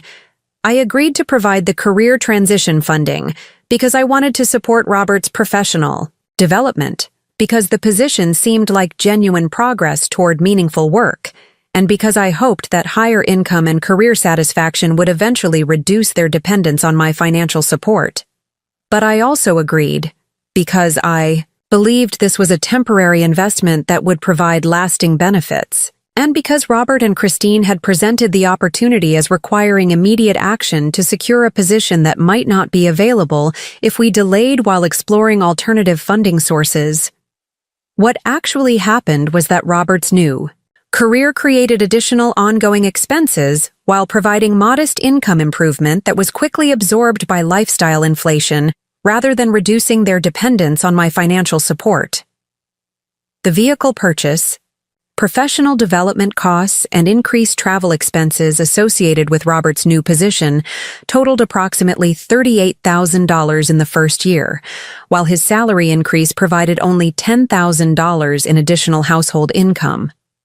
More problematically, Robert's career success and professional recognition reinforced his and Christine's belief that my financial support was enabling important family achievements rather than simply covering expenses they couldn't afford independently. Robert's work is getting recognition throughout the environmental community, Christine would report proudly. His programs are being implemented by organizations across Colorado, and he's been invited to speak at the Regional Environmental Education Conference in Denver. The new position has opened doors for Robert that could lead to even better opportunities, she would continue. We're so grateful that you made this career advancement possible through your support for his professional development. They were attributing Robert's professional success to my financial support rather than to his talents and efforts, which reinforced their dependence on external funding while diminishing their confidence in their ability to achieve goals through their own resources and planning. By the time the twins turned 6, I was contributing approximately $55,000 annually to support various aspects of their family life. Private school tuition, educational expenses, Robert's career development costs, vehicle payments, household assistance, and ongoing support for family activities and celebrations that had become expectations rather than special gifts. This level of financial support exceeded Robert's entire annual income and represented a lifestyle that was completely unsustainable without my ongoing contributions. But Robert and Christine had gradually adjusted their expectations and planning around my support, rather than developing independence or scaling their choices to match their actual earning capacity. Most troubling was the complete absence of discussion about reducing their dependence on my funding or developing long-term financial independence. Instead of viewing my support as temporary assistance that would help them build toward self-sufficiency, they had restructured their entire lifestyle around the assumption that Margaret's funding would be available indefinitely for whatever choices they deemed appropriate for their family. The twins were also absorbing lessons about money, family dynamics, and entitlement that would become increasingly problematic as they grew older, and their understanding of family financial arrangements became more sophisticated. "Grandma Margaret, why do other kids' families have to save money for things when we can just ask you?" Sophia asked during one of our cabin visits. "Emma's mom said they can't afford dance classes, but couldn't her grandma just pay for them?" "Like you pay for mine." "Grandma, Tyler's family is selling their house because his dad lost his job," Daniel reported with confusion. "Why don't they just ask their family for money like we do when we need help?" These questions revealed that the twins were developing unrealistic expectations about normal family financial resources and dynamics. They were learning that asking family members for money was a viable solution to financial challenges, rather than understanding that most families must live within their own means and make difficult choices about priorities and spending. They were also learning that their lifestyle and opportunities were normal rather than exceptional, and that they were entitled to experiences and possessions that required ongoing external financial support. The stage was set for further escalation in demands and expectations, but also for increasing resistance from me as I began to recognize that my generosity was enabling dependency rather than supporting genuine family development and independence. The twins' 6th birthday would mark another milestone in our family's financial dynamics, but it would also be the beginning of my growing awareness that something fundamental had shifted in our relationships and that the mountain paradise I had created was becoming a source of exploitation rather than family connection. The conversation that would end our family relationship forever happened on a frigid December evening, just 4 days before Christmas 2024. When the Colorado mountains were blanketed in fresh snow and the cabin should have been filled with the warmth of family preparation for our most cherished holiday traditions. Instead, I found myself sitting in the cabin's great room, surrounded by my son, daughter-in-law, and now 7-year-old twins, listening to what Christine would later call a necessary family intervention, but what I recognized as the culmination of 3 years of systematic manipulation and financial exploitation. "Margaret, we need to have an honest conversation about family dynamics and holiday expectations," Christine began, her voice carrying the tone of someone who had prepared extensively for this discussion. "We've been talking as a family, and we feel that some changes need to be made to ensure that everyone can enjoy Christmas without unnecessary stress and conflict." The twins sat quietly on the couch, clearly instructed to listen but not participate, while Robert nodded supportively at Christine's words. The formal atmosphere felt completely foreign to our usual family gatherings and immediately put me on alert. "What kind of changes are you talking about?" I asked carefully. "Well, we've been reflecting on the past few years of Christmas celebrations, and we've identified some patterns that create tension," Christine continued, consulting notes she had apparently prepared. "You tend to micromanage holiday preparations instead of allowing us to take ownership of creating our own family traditions. You make decisions about menus, decorations, and activities without consulting us about our preferences. And you sometimes make comments about expenses that make us feel uncomfortable about enjoying the experiences you're providing," Robert added. It creates a dynamic where we feel like we're walking on eggshells instead of celebrating as a family. I was having difficulty processing what I was hearing. They were criticizing me for managing preparations for holidays that I was funding and hosting at my own property, and for occasionally mentioning expenses when they seemed to have unlimited expectations.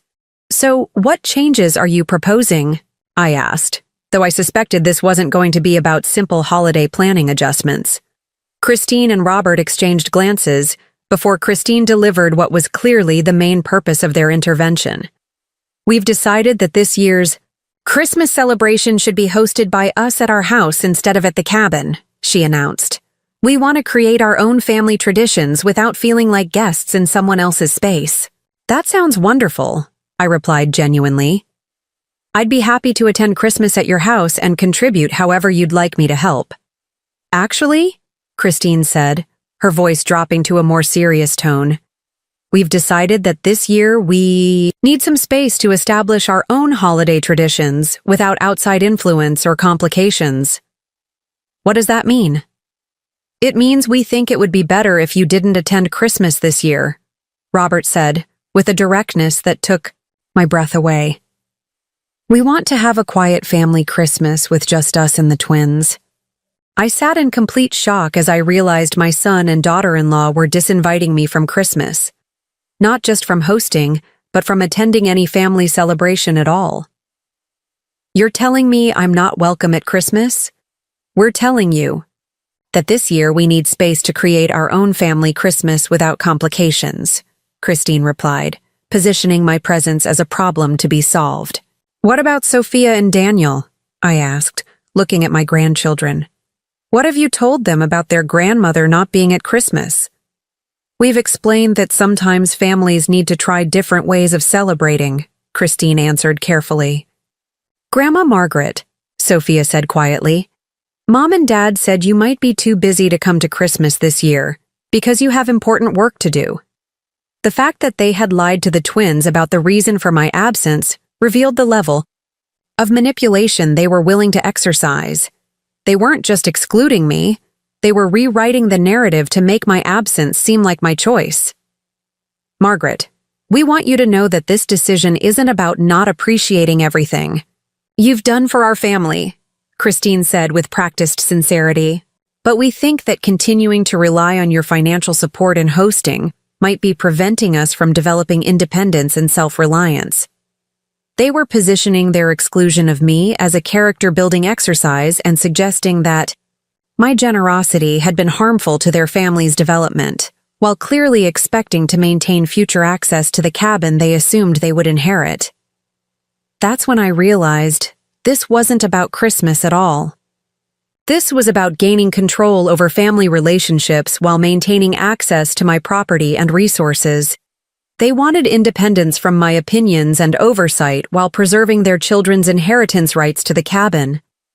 I excused myself and went to the observation deck to process what had just happened and make some decisions about how I was going to respond to this level of manipulation and disrespect. Standing in the cold December air, looking out over the mountains that David and I had loved, I experienced a moment of absolute clarity about my situation and my options. Robert and Christine had just demonstrated that they valued my financial support and property access more than my emotional well-being or family relationships. They believed I was dependent on their relationship for access to my grandchildren and that I would accept any treatment rather than risk losing that access. They were about to discover exactly how wrong they were. Standing on that deck, I made the decision that would change everything. I was going to sell the cabin immediately and use this Christmas exclusion as the perfect opportunity to end a relationship that had become exploitative and disrespectful.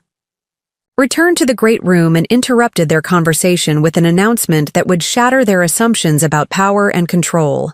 "I've been thinking about what you said regarding space for developing family independence," I began calmly. "And I realize you're absolutely right that it's time for some significant changes in our family arrangements." "We're so glad you understand," Christine said with satisfaction. "I do understand, so I've decided to sell the cabin," The silence that followed was profound. All three adults stared at me in complete shock, while the twins looked confused about why the atmosphere had suddenly changed. "What do you mean, sell the cabin?" Christine asked, her voice rising with alarm. "I mean, I'm going to put the cabin on the market and sell it to someone who will appreciate it," I replied matter-of-factly. "Since you want to establish independent family traditions without my involvement, it makes perfect sense for me to liquidate this property." "But Mom, the cabin is our family's gathering place," Robert stammered. "You can't just sell it." "Actually, I can. It's my property, purchased with my money, built with my planning, and maintained with my resources. Since you've made it clear that you prefer celebrating holidays independently, there's no reason for me to maintain an expensive mountain property for family gatherings I'm not welcome to attend." "Grandma Margaret, what does selling the cabin mean?" Sophia asked with growing concern. "It means when someone sells a house, the new owners get to decide who can visit, sweetheart. And they probably won't want strangers using their mountain retreat." "But this is our Christmas cabin," Daniel protested. "We always come here for Christmas." "Your parents have decided they want to create new Christmas traditions at your house instead of continuing to celebrate at the cabin. So I'm going to sell it to someone who will create their own special memories here." Robert and Christine were staring at me with expressions of absolute panic as they realized their strategy had backfired completely. "Margaret, you're being irrational," Christine said, her voice shaking. "You can't make major property decisions based on one conversation." "I'm not being irrational. I'm being practical. You've told me my involvement creates stress and complications. Selling the cabin eliminates both problems permanently." "This is emotional manipulation," Christine accused. "No," I said firmly. "Emotional manipulation is excluding someone from Christmas while expecting them to maintain property for your future. Emotional manipulation is teaching children that their grandmother is too busy to attend Christmas instead of explaining that you chose to exclude her." "Mom, please don't sell the cabin," Robert begged. "We can work this out." "You meant exactly what you said. You want independence from my involvement, and I'm giving you complete independence." "Think about what this means for Sophia and Daniel," Christine pleaded desperately. "You're punishing them for adult decisions they had no part in making. I'm making a rational business decision about an expensive asset that no longer serves its intended purpose, and Sophia and Daniel are learning important lessons about consequences and honesty." The twins were beginning to cry as they realized their Christmas exclusion of their grandmother was going to result in losing their beloved mountain paradise permanently. "We want you to come to Christmas," Sophia said through her tears. "We didn't. No, Mom and Dad told you not to come." "I'm sorry, sweethearts, but your parents made a decision that shows they don't value having me as part of your family celebrations. When people don't value your presence, the appropriate response is to stop providing them with things they do value." "Margaret, let's start over," Christine pleaded. "We'll include you in Christmas. We made a mistake." "No. You revealed your true feelings about my role in your family. You showed me that you value my property and financial support more than my presence. You're destroying our family over one conversation," Christine said with rage and desperation. "I'm ending my participation in a relationship that has become one-sided and exploitative. You wanted independence from my involvement. Now you have complete independence." I looked around the cabin one final time. "I'm listing the cabin with a real estate agent tomorrow morning. I'll give you until the sale closes to remove any personal belongings you've stored here." As I prepared to leave, Sophia ran to me and threw her arms around my waist. "Grandma Margaret, please don't sell our cabin. Please don't leave our family." "Sweetheart, I'm not leaving your family. Your parents decided they didn't want me to be part of your family celebrations. I'm just respecting their decision. You wanted family independence and freedom from my expectations," I told Robert and Christine one final time. "Congratulations. You've achieved exactly what you asked for." I walked out of the cabin and drove back to Denver, leaving behind Years of family memories and beginning the process of reclaiming my independence and self-respect. The next morning, I called Coleman Mountain Properties and listed the cabin for $1.2 million. The agent was thrilled to handle the listing and confident it would sell quickly given the cabin's reputation and the strong luxury mountain real estate market. "I want it sold as quickly as possible," I told her. "Price it to move fast." "With the right marketing, I expect offers within 2 weeks," she replied confidently. My phone started ringing that afternoon with increasingly frantic calls from Robert and Christine. "Mom, we've been thinking about everything that happened, and we realize we made serious mistakes," Robert's first message said. "We want to fix this before you make any permanent decisions." "There's nothing to fix," I replied when I finally answered. "You told me exactly what you think about my role in your family. The cabin is listed and will be sold." "We can change our Christmas plans," he said desperately. "We want you there." "No, you don't. You want the cabin to be available for your use, but you don't actually want me there because you've made it clear my presence creates stress and complications." "What would it take for you to reconsider?" he finally asked. "Nothing. The decision is made." Christine's call was more strategic. "Margaret, we may have communicated our concerns poorly. We're grateful for everything you've done. But yesterday, you said my involvement creates stress and complications. That was a mistake in communication. We should have proposed co-hosting or alternating responsibilities. Christine, you specifically told me it would be better if I didn't attend Christmas.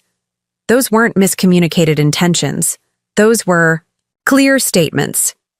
Think about Sophia and Daniel," she pleaded. "Are you really willing to take the cabin away from them because of adult disagreements? I'm not taking anything away.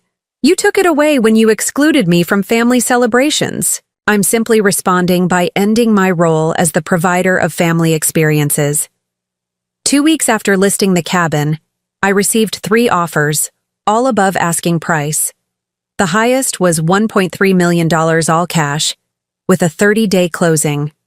"Accept the highest offer," I said without hesitation. Within an hour, Robert was calling in complete panic. "The cabin is under contract. This is insane. You're destroying 35 years of family history." "I'm selling my property to people who will appreciate and respect it.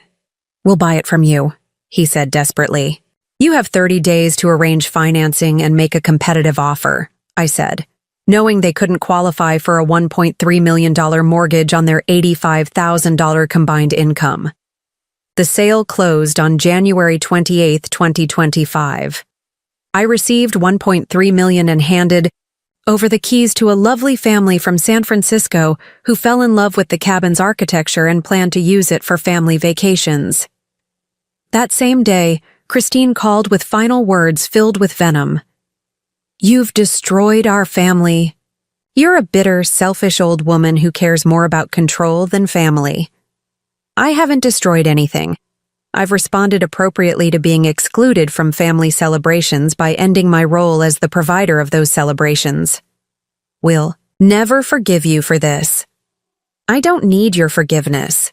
I need your absence from my life, which you've already provided." 6 months later, mutual friends reported that my decision had forced Robert and Christine to confront reality. Without my support, Sophia and Daniel enrolled in excellent public school. The family scaled their lifestyle to match their actual income and learned to live within their means. Robert and Christine both worked full-time and developed budgeting, skills they'd never needed while depending on my subsidies. Most importantly, they learned to create celebrations based on their actual resources rather than external funding. The twins adapted well, developing work ethics and appreciation for experiences rather than taking them for granted. 2 years later, Robert called with an unexpected apology. "Margaret, I wanted to apologize. We treated you terribly. We took advantage of your generosity, disrespected your opinions, and excluded you cruelly. We thought because you had money and we needed help, we were entitled to your support without treating you with respect. We were wrong about everything. What made you realize this? Losing the cabin and learning to live independently. When we couldn't depend on your support, we developed skills we'd never needed. We realized we'd been living beyond our means while blaming you for any stress that came from expenses we couldn't actually afford. Losing your support was the best thing that happened to our family. We're stronger and more independent because we learned to solve our own problems. Do the twins ask about me? They do. They miss you, and they understand now that excluding you was wrong. They've learned about consequences in ways that were necessary for their character development. I'm not asking you to restore our relationship, Robert continued. I understand we broke something that can't be repaired. But I wanted you to know we're grateful for the lessons you taught us, even though we learned them the hard way. Robert, I appreciate your apology, I replied. It sounds like you've learned important lessons about independence and respect. I'm glad Sophia and Daniel are thriving. But you're right that some damage can't be undone. The Christmas exclusion revealed attitudes that changed my understanding of our relationship permanently. However, I hold no anger toward any of you. I'm genuinely happy you've developed independence and stronger family relationships. Selling the cabin wasn't punishment. It was a logical response to changed circumstances. When you excluded me from family celebrations, the cabin was no longer serving its purpose as a family gathering place. 3 years after selling the cabin, I was living exactly the independent, dignified life I had always valued. My resources were secure and growing. My time was my own. Most importantly, I was surrounded by people who valued my presence for its own sake rather than for what I could provide. I had reconnected with longtime friends, resumed consulting work, and become involved with charities that aligned with my values. I had begun traveling extensively and developed new friendships with people who knew nothing about my wealth and enjoyed my company purely for my personality and interests. If you're watching this story and recognizing similar patterns, know that you have more power than you realize. Love doesn't require accepting mistreatment. Generosity doesn't require enabling irresponsibility. Being a good family member doesn't require sacrificing your well-being for others' comfort.